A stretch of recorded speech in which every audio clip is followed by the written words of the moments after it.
মুরিদরা সারা বছর তোমাদের পকেট ভরে দিচ্ছে, এই তো হাত বেরিয়ে টাকা দিচ্ছে, দেখো হাত বেরিয়ে টাকা দিচ্ছে। তো এই মুরিদকে খাওয়াবার জন্য সরকারকে ভিক্ষা চাইতে হয়? সরকার দেবে তারপরে খাওয়াবো?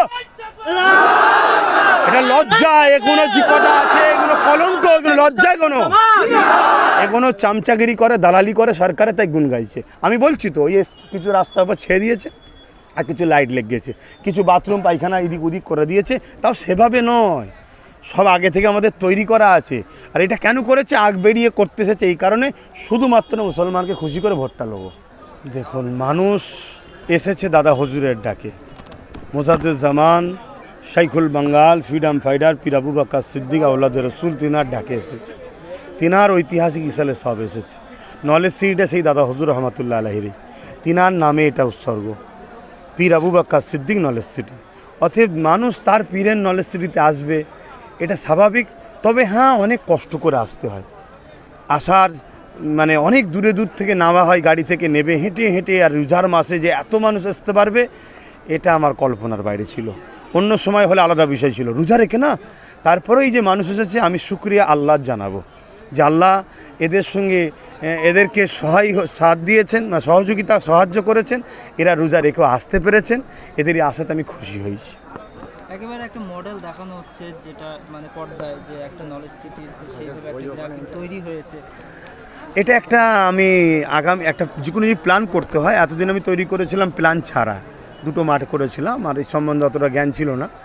কিন্তু আমাকে অনেকে পরামর্শ দিলেন, যারা বড় বড় বিভিন্ন রাজ্যে বড় বড় নলেজ সিটি আছে বিভিন্ন রাজ্যে, তো সেই সব ক্যাম্পাস, সেই সব নলেজ সিটিগুলোকে তারা যারা তৈরি করে, এরকম বড় বড় কোম্পানি আছে বা গ্রুপ আছে, তাদের সঙ্গে আমাকে বসিয়ে তারা আমাকে একটা প্রজেক্ট দেখিয়েছে, একটা প্ল্যান দেখিয়েছে যে আগামী দিন আপনার এই প্রতিষ্ঠানে টোটাল এই জায়গাটা 100 বিঘের ওপরে ঠিক তৈরি হয়ে গেলে এইরকম যে একটা প্ল্যান হবে, কোথায় রাস্তা হবে, কোথায় বিল্ডিং হবে, কোথায় কোন বিল্ডিংটা হবে, কোথায় ইংলিশ মিডিয়াম, কোথায় কি হবে না হবে, কোথায় ল কলেজ হবে, সমস্ত কিছু একটা প্ল্যান তৈরি করে কোথায় খেলার মাঠ হবে, এই প্রজেক্টে সেটা দেখানো হচ্ছে। এটা হচ্ছে আমাদের টোটাল প্ল্যান পরিকল্পনা, যেটা করতে সময় লাগবে, কিন্তু এই প্ল্যানটা তৈরি এই জন্য করা হয়েছে, আগামী দিন প্রত্যেকটা জিনিস সেই জায়গাতেই গড়বে, যেটা যেটা আছে সিস্টেমটা সেই জায়গাতেই হবে। এটা প্ল্যান না করলে কী হবে, আগামী দিন কোনো এক জায়গায় দেখা যাবে একটা বিল্ডিং হয়ে গেছে, রাস্তার জন্য সেটা ভাঙতে হচ্ছে আবার। এই প্ল্যানটা তৈরি করে মানুষকে দেখানো হচ্ছে যে টোটাল কমপ্লিট হয়ে গেলে ঠিক এরকম দেখতে লাগবে, এরকম সিস্টেমে হচ্ছে। 26-এর কি বার্তা দেবেন? মানুষকে কি বলবো, মানুষ ভোটটা একটা উৎসব, মানুষ খুশিতে থাকবে, আনন্দে থাকবে। যারা সন্ত্রাস, তাদেরকে প্রশাসনকে বলবো সন্ত্রাস যেন বন্ধ হয়, কড়া হাতে নির্বাচন কমিশনার দেখবে, এটা আশা রাখবো। কেন রাজনীতি দেশ ওর দেশবাসীকে নিরাপত্তা রাখার জন্য, এটাকে মানুষের জীবনকে নিয়ে যেন এই উৎসবটা না হয়, এটা খেয়াল রাখা দরকার।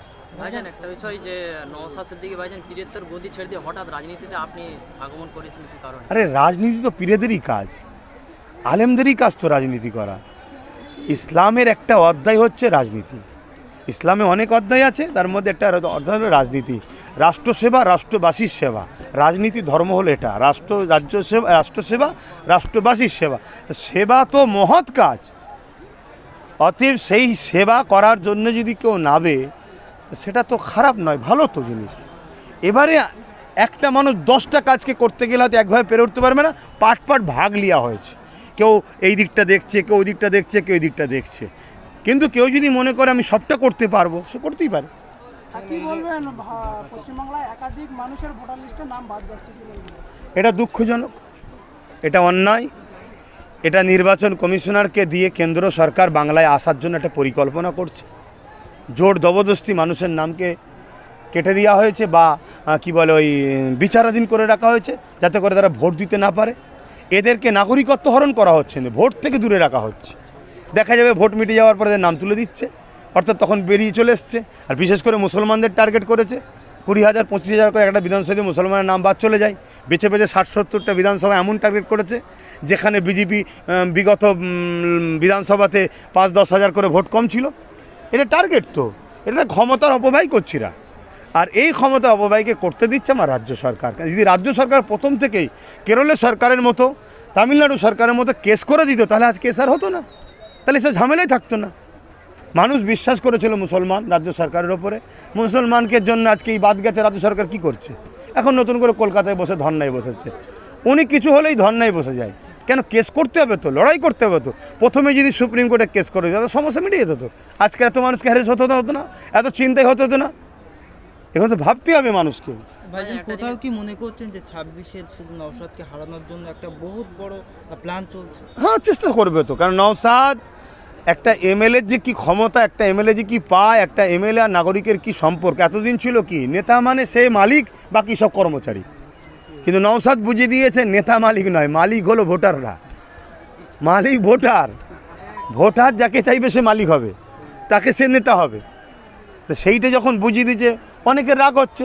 আর যারা সৎ মনের মানুষ কিন্তু ওই একটাই পোস্ট, বাকি ল্যাম্প পোস্ট, কথা বলতে পারে না, তার ভেতরে ভেতরে নওশাদকে ভালোবাসে।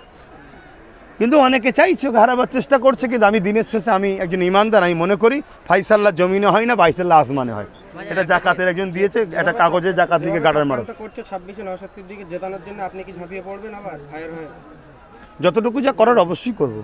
ঝাঁপিয়ে পড়তে বলে ওই দিকে জালিমদের মতো কারো ঘাড়ে উঠে পড়বো নাকি, মারধর করবো নাকি, ওটা তো করা সম্ভব নয়। কিন্তু যেটুকু যা করার মানুষকে বোঝাচ্ছি, বুঝছে, মানুষ তৈরি আছে। কিন্তু কথা হচ্ছে সাধারণ মানুষ তো বোম বন্দুকের সামনে দাঁড়াতে পারছে না, এটা একটা বড় বিষয়। যাতে করে এই বোম বন্দুক থেকে বাংলা নিরাপদে থাকে, এটা নির্বাচন কমিশনারের দেখা উচিত। এবং নির্বাচন কমিশনার ঠিকভাবে দেখবে কি না দেখবে সেটাও আবার আইনের আওতায়, মানে সংবিধানকে মান্যতা রেখে আন্দোলন করতে হবে। ভাইজান একটা জিনিস, ইসলামের সভা হলে সরকারি টাকা পয়সা পাওয়া যায়, সেটা কি আপনি পেয়েছেন? না, এটা বাজে কথা। এটা কিছু চামচা আছে সরকারের, তাদেরকে ভাগবাটরা করে দেয়, তারা কিছু ভাগবাটরা করে খায় সরকারের দালালি করার জন্য। ইসাল সাহেবে কোনো টাকা দেওয়া হয় না। এবারে সরকার কিছু করেছে কিনা যদি বলেন, ওই রাস্তার ওপরে যে তারপলগুলো করে দিয়েছে, রাস্তার ওপরে রাস্তায় কিছু লাইট দেবে। রাস্তা তো সরকারের, মানে সরকার বলতে এই সরকার না, দেশের। বা দেশের রাস্তার ওপরে যদি লাইট লাগার ওপরে কিছু করে, সেখানে আমার বাধা দিবার কিছু নেই, আর করার জন্য আমার বাহবা দিবারও কিছু নেই। কেন এত বছর ধরে আমাদের হয়ে আসছে, নিজেরাই লাইট লাগাই, নিজেরাই সব কিছু করি, এইটুকু বলতে পারেন তারা করেছে। তাও সেটা কি শুধুমাত্র সংখ্যালঘু মুসলমানদের ভোটটা লিবার জন্যে। এতেই হয়তো অনেক মুসলমান খুশি হয়ে যাবে, এই রে আমার মাথার উপর চট দিচ্ছে রে, এই তো আলো জ্বলছে রে। যত খাওয়ান দাওয়ান এখানে, এই যে আজকে দেখলেন 3 দিন ধরে লক্ষের কাছাকাছি মানুষ খাচ্ছে, এটা আমার দাদা হুজুরের মুরিদরা খাওয়াচ্ছে। আমিও মুরিদ দাদা হুজুর, এতে আমারও হক আছে। মুরিদরা খাচ্ছে, আমার দরবারেও যা হচ্ছে, যত ইফতার হয়, এটা বলা ঠিক নয়। আল্লাহ রেজেকের মালিক, ওটা আমি তৈরি করছি, আমার আব্বা করছে, আমার ছোট ভাই করছে। কথা বুঝে আসছে? এগুলো আমরা করি। এই যে আজকে 3 দিন মিলে প্রায় 1.5 থেকে 2.25 লক্ষ পানির বোতল শুধু মানুষকে দিয়েছে, আর শুধু আমার দরবারে কথা বলছি। এভাবে কম বেশি প্রত্যেকটা দরবার থেকে দেওয়া হচ্ছে। এবারে কিছু চামচাগিরি করে, তাদেরকে কিছু ভাগবাটরা দেয়, যাতে করে আবার সামনে ভোট আসছে, একটু দালালি কর আমাদের হয়ে, বল বল বল বল। আর অথচ সরকার ওয়াকাফ চুরি করে খাচ্ছে। সেই ওয়াকাফের টাকা লক্ষ লক্ষ কোটি টাকা সরকার খাচ্ছে, আর সেই টাকা সামান্য কিছু ভাগ দিচ্ছে। তো যাই হোক, এ বিষয়ে পরে আরও কথা হবে। এখন মানুষ ব্যস্ত আছে, ইসাল সাহেব নিয়ে বুঝতে পারছেন তো খুশির মেজাজে আছে, এসব কথা আর বেশি বলতে চাইছি না।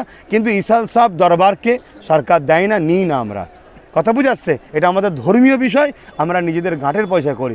সারা বছর এই মুরিদরা আমাদের খাওয়ায়, এই মুরিদদেরকে খাওয়াবার জন্য সরকারের পয়সা লাগবে? যদি কেউ সরকারের পয়সা নিয়ে খাওয়ায়, আমার মনে হয় তার মুখ দেখানো উচিত নয় মুরিদদের কাছে। না, গাঁটের পয়সা খাওয়া মুরিদদের ঘরে। মুরিদরা সারা বছর তোমাদেরকে খাওয়াচ্ছে, মুরিদরা সারা বছর তোমাদের পকেট ভরে দিচ্ছে। এই তো হাত বেরিয়ে টাকা দিচ্ছে, দেখো হাত বেরিয়ে টাকা দিচ্ছে। তো এই মুরিদকে খাওয়াবার জন্য সরকারকে ভিক্ষা চাইতে হয়? সরকার দেবে তারপরে খাওয়াবো? এটা লজ্জা। এগুলো যে কটা আছে, এগুলো কলঙ্ক, এগুলো লজ্জা। এগুলো চামচাগিরি করে, দালালি করে সরকারে, তাই গুণ গাইছে। আমি বলছি তো, ওই কিছু রাস্তার উপর ছেড়ে দিয়েছে, আর কিছু লাইট লেগেছে, কিছু বাথরুম পায়খানা এদিক ওদিক করে দিয়েছে। তাও সেভাবে নয়, সব আগে থেকে আমাদের তৈরি করা আছে। আর এটা কেন করেছে? আগ বেরিয়ে করতে এসেছে এই কারণে, শুধুমাত্র মুসলমানকে খুশি করে ভোটটা নেবো। চলো ভাই, একটু মানুষকে ব্যস্ত আছে, মানুষ এরাও অপেক্ষায় এসেছে।